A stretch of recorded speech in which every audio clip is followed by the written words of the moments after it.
Pronto, a gente vai iniciar aqui, tá certo?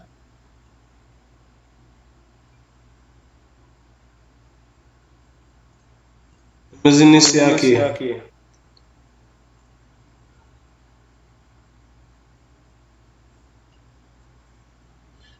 Pronto, só para confirmar, vocês podem dizer, dar um feedback se estão ouvindo? Eu vou começar agora a aula. Sim. Ok. Estou ouvindo, professor.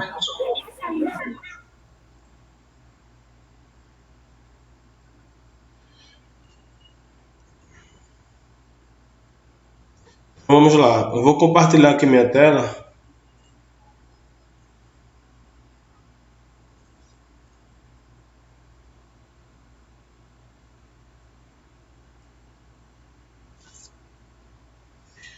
Pronto, vocês estão enxergando minha tela?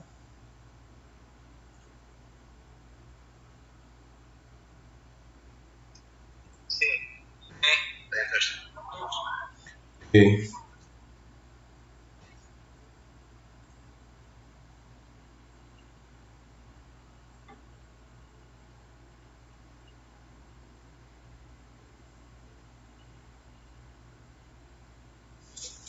Pronto, então a aula de hoje vai ser sobre estrutura de dados, tá?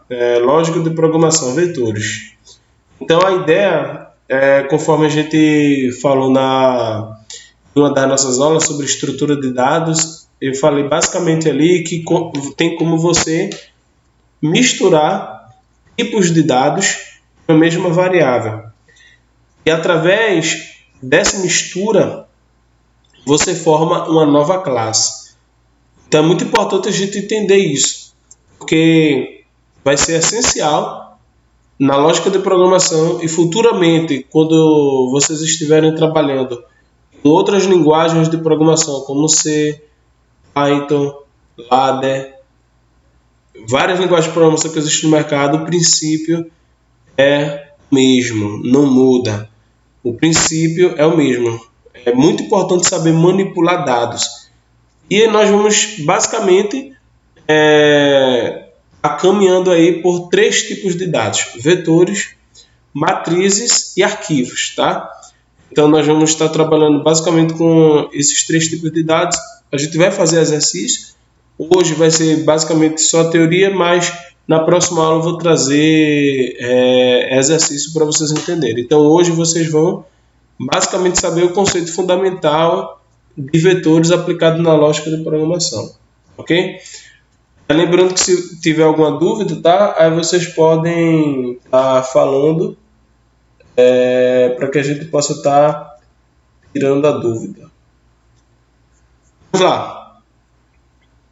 Então, fazendo uma breve comparação com a matemática, então, na lógica de programação, uma variável ela pode ser interpretada como um elemento, uma estrutura como um conjunto. Então, só lembrando que nós estudamos o que é uma variável já, né? Eu já compartilhei vídeo aqui com vocês do nosso canal aqui, da nossa playlist de lógica de programação, sobre o conceito de variável.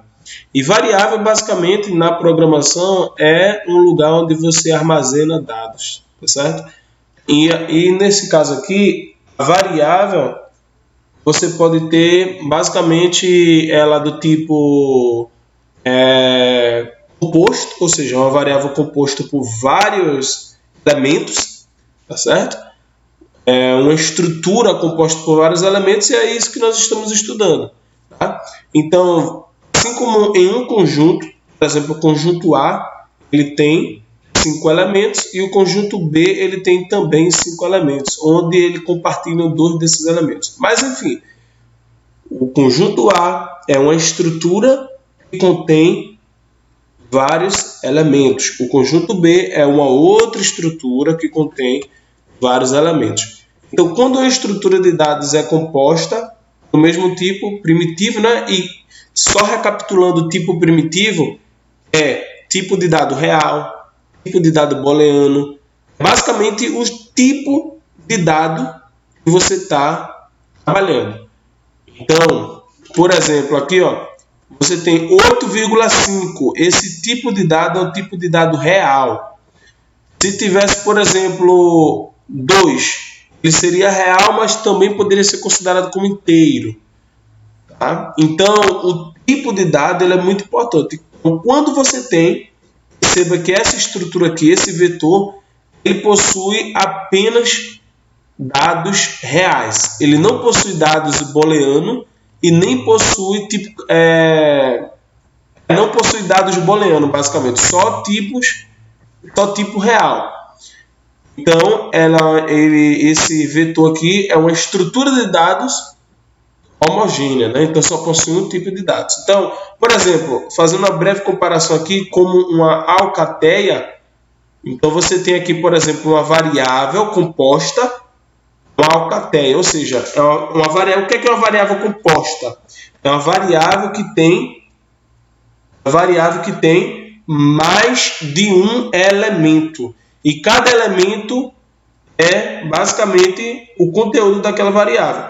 E nesse exemplo aqui, uma alcateia tem vários lobos. Da mesma forma que uma variável composta tem vários elementos, tem várias variáveis, tá? Então, a ideia aqui dessa aula é você entender que você não trabalha apenas com uma variável, você trabalha com um conjunto de variáveis. E esse conjunto de variáveis é que nós demos o nome de vetor. Mais para frente você vai ver que existe uma outra estrutura chamada de matriz, né? Aí é uma outra estrutura, enquanto o vetor é uma estrutura unidimensional, ou seja, só tem uma dimensão. A matriz tem várias dimensões. Tá? É como se fosse um prédio. Um prédio possui uma quantidade finita de andares. Cada vetor é como se fosse um prédio. Cada andar, um elemento diferente desse vetor. Então, você vai ter, por exemplo, aqui o prédio e aqui o vetor. O vetor que eu posso chamar de vetor V. O prédio tem um andar 1, um andar 2 e um andar 3. O vetor tem um índice 1, um índice 2, um índice 3 até um índice 40 nesse exemplo. Tá? Poderia ter mais índices. Perceba que o prédio ele pode ter vários andares, assim como o vetor pode ter vários índices. Tá? Então, fazendo uma comparação, os andares se assemelham aos índices e o prédio se assemelha ao vetor. Então, os vetores eles são chamados, né, de estrutura compostas unidimensionais. Tá certo? Lembrando que o índice 1 ele é o local. 8,5 é o conteúdo do índice 2. Assim como 7,3 é o conteúdo do índice 2. Do índice 3, você tem um conteúdo 9,6. No índice 4, você tem um conteúdo 6,4 e assim sucessivamente. Tá? Assim, deixa eu voltar aqui. Assim como no andar 1, eu tenho qual é o conteúdo do andar 1? É um apartamento? É um salão de festa? No andar 2, qual é o conteúdo? É o apartamento 201? No andar 3, qual é o conteúdo? É uma piscina, uma varanda? Enfim, o andar é o local, assim como o índice é o local. O conteúdo é o dado que está armazenado neste índice. Beleza? E como manipular os dados, né, de vetores? Então, para chegar até um andar específico, você precisa saber qual é o prédio que está neste andar. Então, vamos supor que você tem um prédio A e o prédio B. Se eu digo para você ir até o 5º andar do prédio, você vai perguntar: Gustavo, esses dois prédios estão juntos. Você quer que eu vá ao 5º andar do prédio A ou ao 5º andar do prédio B? Então, não basta dizer só o andar ou dizer só o prédio. Eu preciso dizer o quê? Eu preciso dizer as duas coisas. Então, no vetor, é o mesmo raciocínio.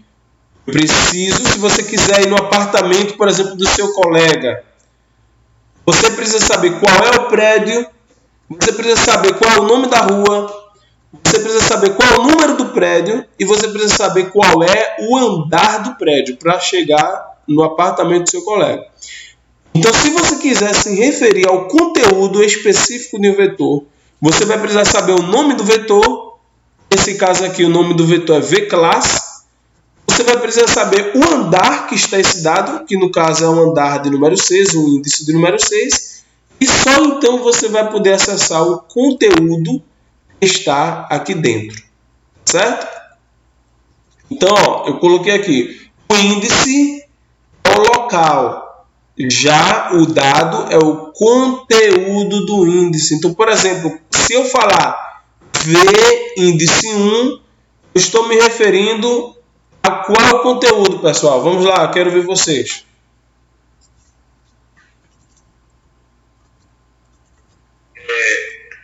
Oi. Saiu a tela, professor. Vamos lá. O conteúdo, você disse o V, índice 1, né? O conteúdo... Tá falando da esquerda aqui, né? O exemplo. Isso, aqui, ó. Esse exemplo aqui.